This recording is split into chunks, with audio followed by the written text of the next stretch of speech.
Garbo na usab sa Subo ang angyan natong ilaylahon sama ining tulo ka mga free divers nga nakalangkat og makapanginganghang nga record sa natad sa nagkalain-laing disiplina sa free diving sa Pilipinas. Ang tulo puros managigala o gikahiligan ang free diving. Karong buntaga, ato sila makauban dinilang sa GMA Regional TV Live. Atong ilailahon karong buntaga, mga kapuso, mga free divers sila hindi sa Sugbo unsa ni ilang gikahiligan karong panahon na unsa kini ilang apilan nga kompetisyon. Makauban ta Dean Sevilleno, Richard Lo og Marion Sumalinog. Mayong buntag og maupay na aga Dean, Richard og Sir Marion. Welcome sa GMA Regional TV Live. Kumusta mo rong buntaga? Thank you. May buntag. Morning. May buntag. Okay ra. Okay ra kayo. Daghang salamat sa pag-uban kanamo karong buntaga. First up, of course, congratulations ninyo for achieving your goals sa lain-lain ng mga disciplines sa free diving. So may gibati ninyo ani sir. Lipay sir, lipay nga nakuha na mo amo ang gipang trainingan jud. Different disciplines sir. Can you share to us unsa man ni siya sir? So lain-lain mong tulo og discipline sa free diving unsa man ni mahitungod? Sa ako sir kay ako ang record kay constant weight. So gitawag siya constant weight kay muna og gagamit og dako kay nga monofin nga murag isda murag jud mermaid og pormanig na og. So ang akong record kay 64 meters ang ako. Oho. How about you? Ang ako po kay constant weight by fins.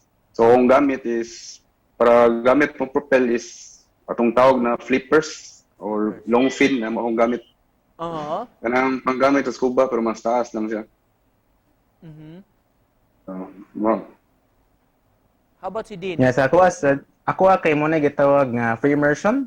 Free immersion kay di ko mo gamit og bifins, di sad ko mo gamit og monofin para sa ilang duha pero mo use ko sa rope pa descend og pataas. Pila ka meters man imo Dean?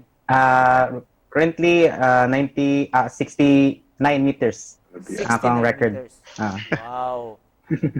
May we know unsay nakapa-motivate kinsa may nakapa-engganyo ni ninyong tulo? Wala lain kundi si Coach Mario na mo. Coach, giunsa man ninyo sila pag encourage? First kay nag-free dive na ako kay free diving instructor man dito sa Lapu-Lapu. Nag-so-good ko mga 5 years ago. Nagkaila namin ni Richard way back 5 years ago, bro. Di man kayo magsige free dive si Richard, on off, and then nagsigira kog tudlo. Then naabot man sa point gyud nga murag ni hinahinay na may glaom, and then nangita ko mga friends nga ganahan sad mo palaom kay ang Lapu-Lapu mo daghan kay og kanang lugar nga pwede mo palaom jud ang mga tao.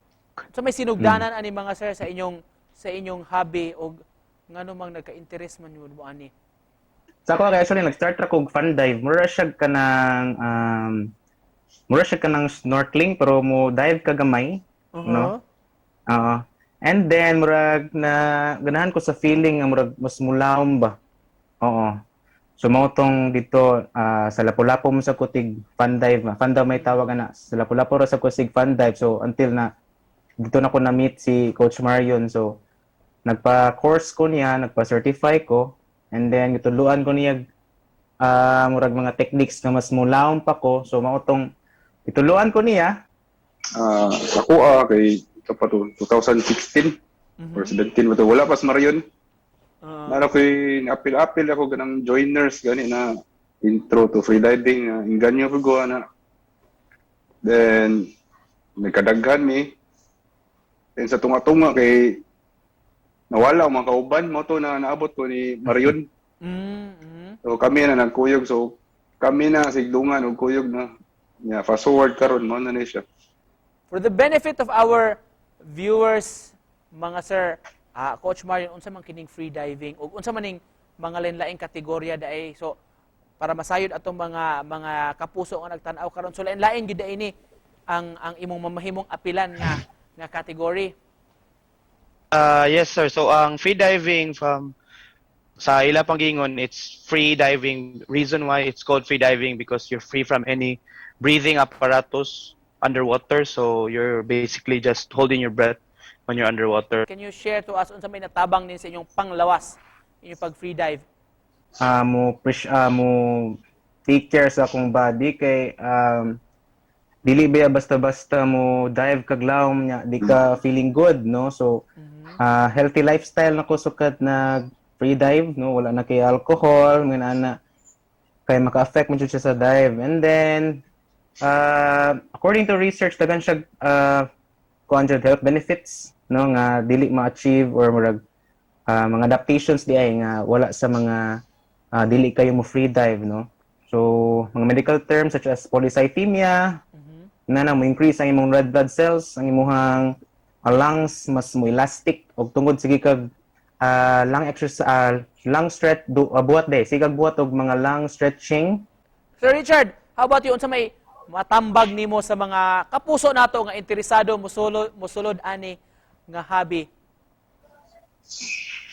Kung matambag, kung kita interesado at musud ani na hobby, mindful lang permi sa kalawasan, niya dili lang mag-overtrain, careful lang permi, kay angkon gini na dangerous gini siya na hobby pod kung dili wala guidance like sa nila Marion, mga instructors.